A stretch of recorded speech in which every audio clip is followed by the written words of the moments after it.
कर आपके कैंप कमर चीमा पूरा दे साहब। सकते हैं, ये क्षमता भारत में है। जी, मैं आपको कहीं सुन रहा था, तो अब आप कह रहे थे कि जी शाहनवाज जी आज दोपहर में मैं कहीं सुन रहा था, आप कह रहे थे कि भारत अब घुसकर माथे पर मौत लिख देगा। शाहनवाज, मैं आपकी बात कहीं सुन रहा था दोपहर में, मैं कोट कर रहा हूं।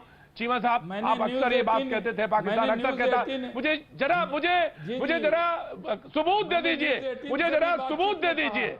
5000 पन्ने का सबूत दिया है, 5000 पन्नों का सबूत दिया है, सबूत के साथ साथ डिजिटल सबूत दिया है, डिजिटल सबूत के साथ साथ आपको तमाम वो सारे जो फंड्स हैं उनका सबूत दिया है। 88 संगठन और आतंकी जो ऑपरेट करते हैं उनकी लिस्ट है। अब भी आप सबूत मांग रहे हैं। भाई, आप अच्छे पड़ोसी होने का सबूत क्यों नहीं देते? आप क्यों नहीं सबूत देते कि आप एक अच्छे पड़ोसी की तरह, मुल्क की तरह रह सकते हैं? चीमा साहब जी, पहली बात तो ये है कि आपको पता है कि तहरीके तालिबान जो पाकिस्तान, जिसके लीडरशिप और जिसके लोग अफगानिस्तान में बैठे हैं, वो भी बैन हुई है। दाऊद इब्राहिम भी बैन हुआ है। और दूसरी बात ये है, ये जो एड्रेस आपने भेजे हैं, ये जो कहा जी कराची में कि इधर उसका घर था, पासपोर्ट वहां से मिला, बेसिकली ये आपने यूनाइटेड नेशन सिक्योरिटी काउंसिल को दिए। यूनाइटेड नेशन सिक्योरिटी काउंसिल ने उसको इंप्लीमेंट कर दिया, हमारे पास आ गया, हमने भी उसको वैसे इंप्लीमेंट कर दिया। अब इसका मतलब ये नहीं है कि जो दाऊद इब्राहिम है वो हमारे पास है, पहली बात। और दूसरी बात, तहरीके तालिबान पाकिस्तान को भारत स्पॉन्सर करता है, सुने, उसको फंड करता है, तो इसका मतलब है कि आपके वहां पे तो मातम बिछा होगा कि जिस दहशतगर्द जमात को तहरीके तालिबान पाकिस्तान को आप फंड करते थे वो बैन हो गई है। तो अब आप फंडिंग किसे करेंगे? पाकिस्तान को डिस्टेबलाइज कहां से कराएंगे? बलोचिस्तान में जो फंडिंग करेंगे वो कैसे करेंगे? वो सारे मैं आज आपको एक बात आज चीमा मैं आज आपको एक बात और बताऊंगा। मैं आपके 5 बड़े झूठ, आप लोगों के 5 बड़े झूठ आज बेनकाब करूंगा। 5 बड़े झूठ आप लोगों के बेनकाब होंगे।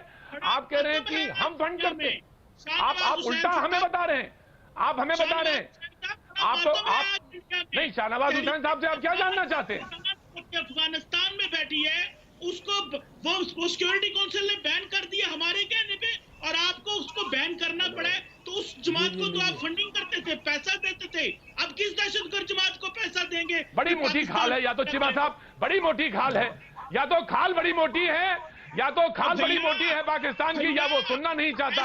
आपको बराबर आईना दिखाया गया। 88 संगठन और लोग शरीक हैं, 88 संगठन और लोग शरीक हैं, और उसमें ये बराबर, चाहे दाऊद इब्राहिम हो, अजहर मसूद हो, सारे लोगों के नाम उसमें शरीक हैं। और सरजी, तहरीके तालिबान पाकिस्तान को और मुल्ला फजलुल्लाह को बैन किया गया, तो आप लोगों को तो शर्म आनी चाहिए। क्यों ऐसी दहशतगर्द जमातों को सपोर्ट करते हैं अफगानिस्तान में, जो पाकिस्तान में दहशतगर्द करवाते हैं? क्यों करते हैं ऐसी जमातों को सपोर्ट कि पाकिस्तान को सिक्योरिटी काउंसिल जाना पड़ा कि इनको बैन करें? पाकिस्तान है।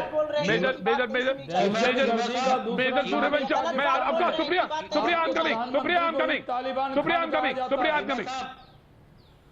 चीमा साहब, आई थिंक आप अपनी हर डिबेट में, जितना मैंने आपको सुना है आज तक, आप हर समय एक चीज का बहुत यूज करते हैं कि भारत को शर्म आनी चाहिए। आपको शर्म नहीं आनी चाहिए जो पाकिस्तान जो इतना आप जब तक आएगी नहीं मैं लगा रहूंगा। अरे भाई, आप ये देखिए, you are a compulsive liar. आपके पास कोई सब्सटेंस नहीं है बात करने के लिए। You have got no substance, you are a compulsive liar. Okay, first you listen to me, you first listen to me.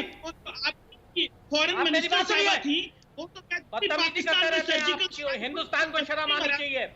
You are a compulsive liar। आप किस कैपेसिटी से बोलते हैं हिंदुस्तान को शर्म आनी चाहिए?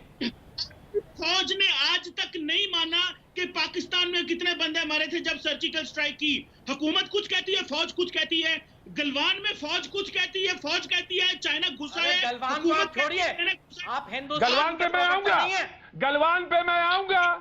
मेजर सूर्यवंशम को जवाब दें, मेजर सूर्यवंशम इनको जवाब दें। आप गलवान को छोड़िए, आप अपना स्टेटस बताइए। आप तर्कों के हिसाब, लॉजिक के हिसाब से, लॉजिकली जवाब दें, लॉजिकली जवाब दें। आपके जितने भी आर्ग्यूमेंट्स हैं, जितने भी आपके जो फैक्ट्स आप लाते हैं टीवी पे, वो सारे बेबुनियाद हैं, सारे बेबुनियाद हैं, उनमें कोई सब्सटेंस नहीं है। मैं आपकी फौज की बात कर रहा हूँ। आपकी फौज कहती है उसके, नरेंद्र मोदी कहते हैं चीनी नहीं घुसे, मैं किसकी बात मानूं? आपका चीन में एम्बेसडर कहता है चीन इंडिया में घुस गया, नरेंद्र मोदी साहब कहते हैं नहीं घुसा, मैं किसकी बात मानूं? मेरे लिए अगर मेरे प्रधानमंत्री ने बोला है, अगर शाहनवाज जवाब देंगे, में कोई बंदा नहीं मरा सर्जिकल स्ट्राइक से। अरे आप सुनिए पहले मेरी बात, आप पहले मेरी बात सुनिए। मेरे प्रधानमंत्री ने बोला है कि हिंदुस्तान की जमीन में कोई भी चाइनीज नहीं आया तो नहीं आया, आप इस बात को समझ लीजिए। आपका जो वो कोर कमांडर है, कोर कमांडर गलवान में कह रहा है कि चीनी घुसे हुए हैं, आप कहते हैं कि नहीं घुसे हुए, मैं किसकी बात मानूं?